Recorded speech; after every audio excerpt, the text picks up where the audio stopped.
दोस्तों, राहुल गांधी एक बार जिस मुद्दे को पकड़ लें उसको एंड तक जो है छोड़ते नहीं हैं।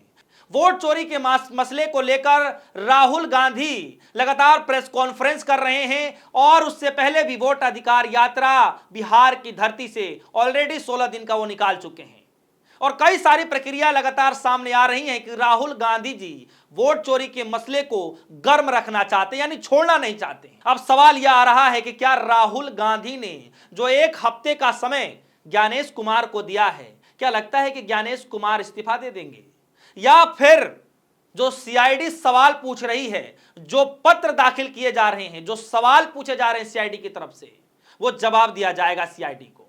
ये इस्तीफे की जो बात है वो मैं नहीं कह रहा, DS4 न्यूज नहीं कह रहा, बल्कि कांग्रेस पार्टी ने कहा है कि भैया ज्ञानेश कुमार जी, अगर आप 7 दिन का मोहलत है आपके पास, या तो आप 7 दिन के अंदर सीआईडी को आप वो जितने भी डॉक्यूमेंट्स हैं, जो भी सबूत हैं, आप सीआईडी को सौंप दीजिए, वरना अपने पद से इस्तीफा दे दीजिए। किसने कहा है मैं आगे आपको बताने जा रहा हूं, लेकिन उससे पहले मैं आपको बता दूं कि राहुल गांधी जी ने भरे मंच से तमाम कैमरों के सामने लाइव राहुल गांधी ने कहा था कि ज्ञानेश कुमार जी, आपके पास 1 हफ्ते का समय है, या तो आप सीआईडी को जवाब दे दीजिए, वरना देश का युवा जो है यह समझ जाएगा कि आप वोट चोरों को बचा रहे हैं। सुनिए क्या कह रहे थे राहुल गांधी जी। तो हमारी डिमांड है, ज्ञानेश कुमार जी, आप अपना काम कीजिए। आपने ओथ लिया है, आप हिंदुस्तान के चीफ इलेक्शन कमिश्नर हैं। आपसे कर्नाटक की सीआईडी सबूत मांग रही है। आप कर्नाटक की सीआईडी को यह सबूत 1 सप्ताह के अंदर दे दीजिए, नहीं तो पूरा हिंदुस्तान के सारे युवा इस बात को एक्सेप्ट करेंगे कि आप हिंदुस्तान के कॉन्स्टिट्यूशन, हिंदुस्तान के संविधान की हत्या में शामिल हो, हिंदुस्तान की संविधान की रक्षा नहीं कर रहे हो और वोट चोरों की आप मदद कर रहे हो।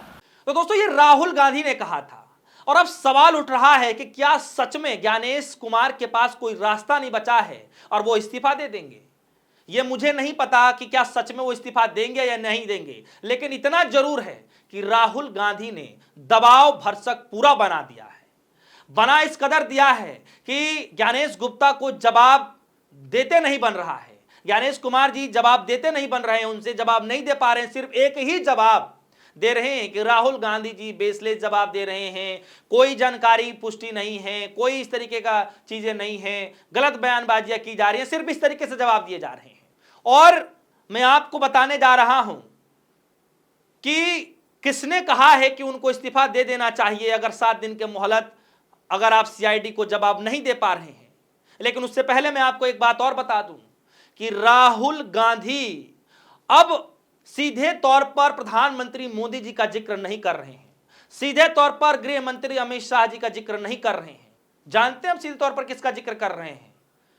सीधे तौर पर ज्ञानेश कुमार का जिक्र कर रहे हैं। जी हां, यानी सीधा टारगेट ज्ञानेश कुमार पर है। और राहुल गांधी जी की खास बात यह है कि जिस मुद्दे को एक बार पकड़ ले वो छोड़ते नहीं है। चाहे अडानी का मसला हो, चाहे अंबानी का मसला हो, चाहे जातिगत जनगणना का मसला हो, हर मुद्दे को जब भी वो पकड़ते हैं तो एंड तक वो छोड़ते नहीं हैं। और इस बार राहुल की पकड़ में ज्ञानेश कुमार जी आ गए हैं। और क्या लगता है कि ज्ञानेश कुमार जी इस्तीफा दे देंगे? जरा देखिए ट्विटर हैंडल पर सुप्रिया सिन्हा जी क्या लिख रही हैं। ज्ञानेश गुप्ता जी, 7 दिन का आपके पास समय है, कर्नाटक सीआईडी को जवाब दे दीजिए, वरना इस्तीफा दे दीजिए। याद रखिए, सिर्फ 7 दिन। अब सवाल उठ रहा है, याद करिए राहुल गांधी ने क्या कहा था जब संसद चल रहा था और उस दिन संसद में कहने का मौका नहीं मिला, स्थगित हो गया। तब राहुल गांधी जी ने दिल्ली के तालकटोरा स्टेडियम में एक जनसभा को संबोधित किया और उस दिन राहुल गांधी ने कहा कि प्रधानमंत्री मोदी जी को सिर्फ मीडिया के द्वारा एक गुब्बारा बनाया गया है, हौवा क्रिएट किया गया है। नरेंद्र मोदी कोई हौवा नहीं है, राहुल गांधी ने साफ तौर पे कहा था। और आप सब मिले नहीं है इसलिए आपको लगता है, लेकिन वो 2-4 बार मिल चुके हैं, बंद कमरे में मिल चुके हैं, तो उनको पता है कि उनकी ताकत क्या है जितनी मीडिया पर दिखाई जाती है। नरेंद्र मोदी कोई बड़ी प्रॉब्लम नहीं, वो नहीं। मैं आपको बता रहा हूं, ये आपने अपने सिर पे चढ़ा रखा है, कोई प्रॉब्लम नहीं। ये जो मीडिया वाले हैं इन्होंने बना रखा है, इसका गुब्बारा बनाया, कोई प्रॉब्लम नहीं। अब पहले तो मैं मिला नहीं था, अब 2-3 बार मैं मिल भी लिया हूं, बात समझ गया हूं मैं, कुछ नहीं उसमें। शो पूरा शो है, दम नहीं है, बता रहा हूं। आप लोग मिले नहीं हो, मैं मिला हूं, बैठा हूं कमरे में। और देखिए राहुल गांधी जी अब साफ तौर पर समझ चुके हैं कि लड़ाई लड़ने के लिए जो भारतीय जनता पार्टी को जहां जहां से ऑक्सीजन मिल रहा है, पहले उन बिंदुओं को बंद करना पड़ेगा। और इसीलिए राहुल गांधी जी ने साफ तौर पर बीजेपी पार्टी को टारगेट नहीं किया है, देश के प्रधानमंत्री नरेंद्र मोदी जी को टारगेट नहीं किया है, मोदी जी के चाणक्य अमित शाह जी को टारगेट नहीं किया है। टारगेट किसको कर रहे हैं? चुनाव आयोग को। दोस्तों, आप सभी को पता है, क्योंकि राहुल गांधी जिस तरीके से आरोप लगा रहे हैं, इससे सच साबित होता दिखाई दे रहा है कि कहीं ना कहीं ऑक्सीजन का काम, जो भारतीय जनता पार्टी को जो ऑक्सीजन मिल रहा है, वो कहीं और से नहीं बल्कि चुनाव आयोग के द्वारा ऑक्सीजन मिल रहा है। और राहुल गांधी ने शायद यही ठान लिया है कि बीजेपी से अगर निपटना है, प्रधानमंत्री मोदी जी से अगर लड़ाई लड़नी है, अगर गृह मंत्री जी से लड़ाई लड़नी है, पूरी बीजेपी की मंडली से लड़ाई लड़नी है, तो पहले उन लोगों को से लड़ाई लड़ना पड़ेगा जो ऑक्सीजन देने का काम बीजेपी को कर रहे हैं। और इसीलिए राहुल गांधी जी ने इलेक्शन कमीशन कह लीजिए, चुनाव आयोग कह लीजिए, ज्ञानेश कुमार कह लीजिए, सीधे तौर पर राहुल गांधी ने खुलासा करने का ठान लिया और लगातार खुलासा करते हुए जा रहे हैं। यानी राहुल गांधी के सीधे निशाने पर ज्ञानेश कुमार है इस बार। तो दोस्तों, क्या लग रहा है आपको कि क्या ज्ञानेश कुमार 7 दिन के भीतर इस्तीफा दे देंगे? बहुत सारे सवाल हैं। खैर, राहुल गांधी ने एक बात कहा, सोशल मीडिया पर इन दिनों बड़ा वायरल हो रहा है। राहुल गांधी ने जब प्रेस कॉन्फ्रेंस खत्म किया और जब राहुल गांधी से पत्रकारों ने सवाल पूछा कि जब आप इतना बड़ा सवाल उठा रहे हैं, जब आपने सारे सबूत रख दिए हैं, तो क्या आप कोर्ट का दरवाजा खटखटाएंगे? तब राहुल गांधी ने कहा कि साफ तौर पर यह मेरी जिम्मेदारी नहीं है, यह संवैधानिक संस्थाओं की जिम्मेदारी है, लेकिन फिर भी मैं इस मसले को आप सभी के सामने ला रहा हूं। जरा सुनिए उस वक्त राहुल गांधी जी ने क्या कुछ कहा था। फ्रैंकली, ये जो मैं यहां कर रहा हूं, ये मेरा काम नहीं है। मेरा काम डेमोक्रेटिक सिस्टम में पार्टिसिपेट करने का है। मेरा काम डेमोक्रेटिक सिस्टम की रक्षा करने का नहीं है। वो काम हिंदुस्तान के इंस्टीट्यूशंस का है। वो काम वो नहीं कर रहे हैं, इसलिए मैं कर रहा हूं। अब मैं आपको यह कह सकता हूं कि हमने आपको 2 बार सबूत दिखाया है, और जब हम ये प्रेजेंटेशंस खत्म करेंगे, इसमें लगेंगे 2-3 महीने, जब हम ये खत्म करेंगे, आपके माइंड में कोई डाउट नहीं होगा कि हिंदुस्तान में state after state, Lok Sabha after Lok Sabha चोरी हो रही है। तो दोस्तों, सुना आप सभी ने राहुल गांधी किस तरीके से कह रहे हैं, और राहुल गांधी को पता है ये बात, ये साफ तौर पर उनको पता है कि कब क्या बोलना है। दोस्तों, एक वक्त हुआ करता था कि राहुल गांधी के बातों को लपक लिया जाता था, ट्रोल कर दिया जाता था, लेकिन आज एक ऐसा वक्त आ चुका है कि राहुल गांधी जी कुछ कहते हैं और सुनने वालों की जो है, समर्थन करने वालों की जो है तांता लग जाता है। जी हां, तांता लग जाता है। और यही कारण है कि लोग राहुल गांधी की बातों को अब सराहना करने लगे हैं। न सिर्फ आम जनमानस, न सिर्फ आम जनता, बल्कि बड़े बड़े दिग्गज पत्रकार भी अब राहुल गांधी के समर्थन में आने शुरू कर चुके हैं। अब पत्रकारों ने पूछना शुरू कर दिया है कि आखिर भारतीय जनता पार्टी राहुल गांधी के प्रेस कॉन्फ्रेंस के बाद क्यों कूद पड़ती है मैदान में।